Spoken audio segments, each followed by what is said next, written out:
watching King 5.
That's what the fans call these big unlimited hydroplane racing craft.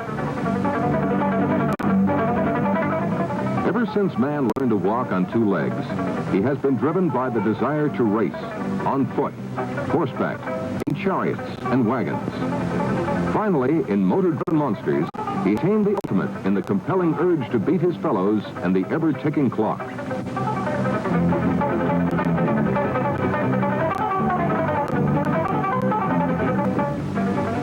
Here in Pasco, Washington, perhaps the most exciting variant of motorsports is found in the turbulent excitement of the racing Thunderbolts. These sleek 6,000-pound hydroplanes are a far cry from the original unlimited class of racing boats, which bore the stately designation of gentlemen's runabouts. Today's Thunderbolts, capable of more than 125 miles an hour, compete 9 times each year for $500,000 in prize money at the end of a watery rainbow. The Gold Cup is an extra bonus. Spectators line America's waterways from Miami to Madison, from Detroit to San Diego. And now the Tri-Cities of Pasco, Richland, and Kennewick, Washington are hosts to the Thunderboat racing fleet. History's first Gold Cup was run in 1904. The first winner was Carl Riotti, who averaged a sizzling 23 miles an hour. Eventually, America's famed boat racer Gar Wood won 5 cups from 1917 through 1921 with his fabulous Miss America hulls.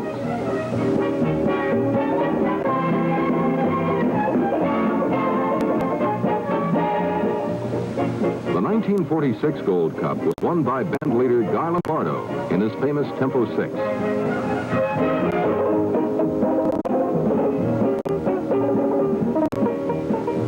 Then Wild Bill Cantrell, another speedboat immortal, smashed this record in 1949, driving My Sweetie to victory at 73.6 miles an hour. In the 1950 and 51 seasons, accidents took 2 lives.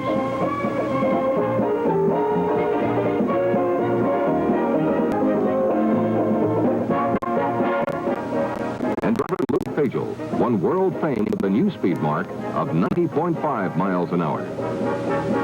Finally, Stan Sayers made history with 5 straight Gold Cup wins in the invincible slow-motion boats.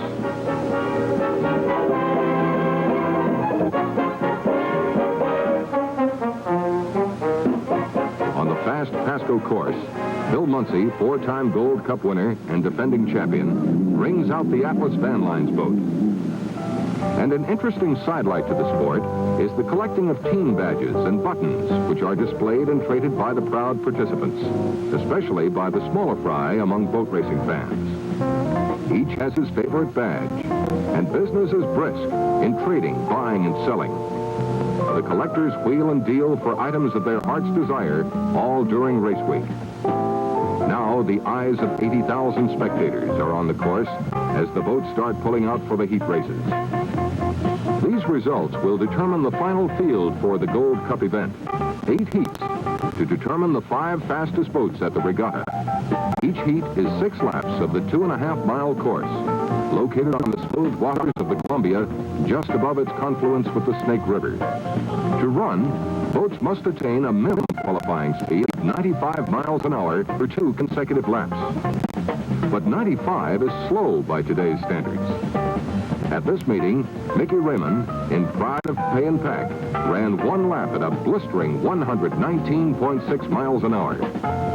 He backed that up with a blazing average of 124 miles an hour for a 5-mile run, a new Pasco course record. Boat owners seem satisfied that they are maximum safe speeds on straightaways. Their present-day challenge, just as in auto racing, is to combine hull design and power source that will produce higher speeds in the bumpy corners. Now, one of the country's leading figures in the sport of auto racing arrives. He's Joe Granatelli of the famous STP racing team. With him is another member of STP's worldwide racing organization, Ralph Salvino. These men, both veterans of the Indianapolis racing scene, inspect the sparkling perfection of the big 12-cylinder aircraft engines on a tour of the racing pits. Many of the same precepts that dominate the preparation of Indianapolis racing cars spell out the difference between success and failure in unlimited hydroplane racing. Today, the boatmen are turning to turbine power. Joe, who helped pioneer turbines in auto racing, chats with a turbine exponent. Few things in sports are more difficult than assuring a fair and equal start for a field of skittish unlimited hydroplanes and their eager pilots. But the Gold Cup officials are up to the task. Now his attention turns to Miss Budweiser, which is powered with a Packard-built Rolls-Royce V-12 aircraft engine designed for use in both boats and earth during World War II. Dean Chenoweth of Xenia, Ohio, is the driver of the powerful Miss Budweiser. This boat is one of 3 hot favorites to win at Pasco, and Chenoweth is up to the task. He's a 2-time winner of the Unlimited Hydroplane Championship, a cool, smart boat racer. Another hot favorite is the radically designed Pride Pay and Pack. The rear wing, adopted from racing car designs, provides additional air pressure to push her into the water on the turns. Another strong contender is Atlas Van Lines, with veteran racer Bill Munsey in the cockpit. With Miss Bud, already won 2 of the heat races on the Tri-Cities course. Bob Gilliam of Bothell, Washington, is the owner of Sapete, which is driven by Freddie Alter of Detroit. 5th boat in the field is Notre Dame, piloted by Ron Larson. He has driven for Pay and Pack and Atlas Van Lines in other seasons. With rookie Mickey Raymond in Pay and Pack leading Dean Chenoweth and Miss Budweiser by 200 points in the national point standing, this final heat for the Gold Cup will be a factor in determining the overall point national champion. A real battle shapes up for this biggest sports event in all the history of the Tri-Cities racing course.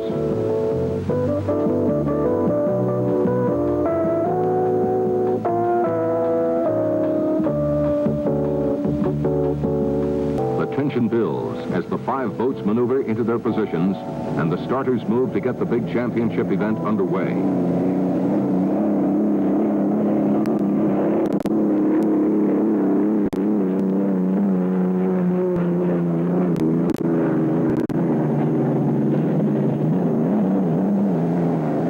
Wing design of Pride of Pay and Pack, combined with the unerring skill of her driver, Mickey Raymond, puts the brightly painted racing machine into an early and commanding lead.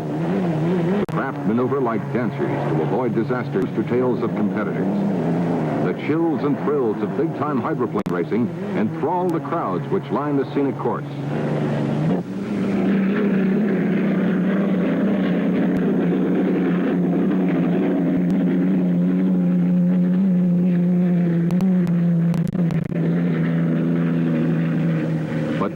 thumbs her nose at the hard-charging Mickey Raymond. The space-age Pay and Pack loses a propeller blade. With a damaged bottom, she goes dead in the water. The smart, steady driving of Dean Chenoweth at the wheel of Miss Budweiser pays off. He fairly flies past the slowly sinking Pay and Pack to take over the lead. Now the sun comes out for Bernie Little, a veteran boatman from Lakeland, Florida. Little, who long ago lost his heart to the Thunderboats, is one of the sport's most colorful owners. In addition to the beautiful Miss Budweiser, Little owns several other boats, flies his own executive jet airplane, and sometimes rides to work in his own turbine-powered helicopter. As the day begins to sparkle for Bernie Little, the clouds roll deep in black for Dave Hirensberger. He owns Pride of Pay and Pack and has been an innovator in boat design since he first started racing unlimited hydroplanes, a boat named Dollar Bill, back in 1968.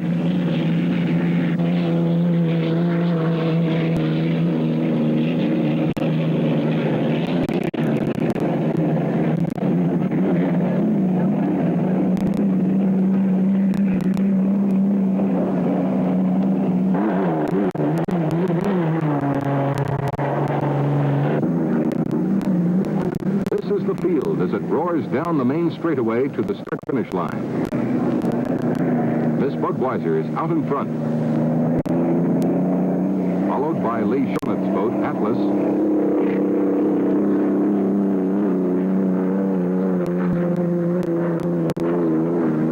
and Pizza Pete, which got a good ride by Fred Alter. Notre Dame, with Ron Larson at the wheel, brings up the rear. Miss Budweiser raced in 1972 as the Pride of Pay and Pack.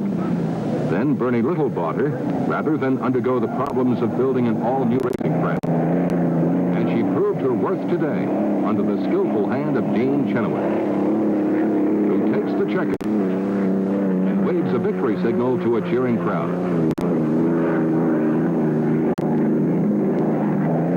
Bill Muncy, winningest driver in the sport, brings his Atlas Van Lines boat in. Dean Chenoweth is only a part-time driver of Thunderboats. Workaday, he's a successful Ohio auto dealer. He began racing the big boats in 1968 as the driver of the Smirnoff for the Smirnoff family. Then he moved to the Budweiser camp, where he brings in one more victory today for his owner, Bernie Little, a happy man and a major face of the sport of unlimited hydroplane racing. Now Chenoweth meets the press. The rooster tails have subsided, the engines are quiet, and soon the popping of champagne corks at victory parties will replace the exhaust-stacked bellows of the Thunderboats.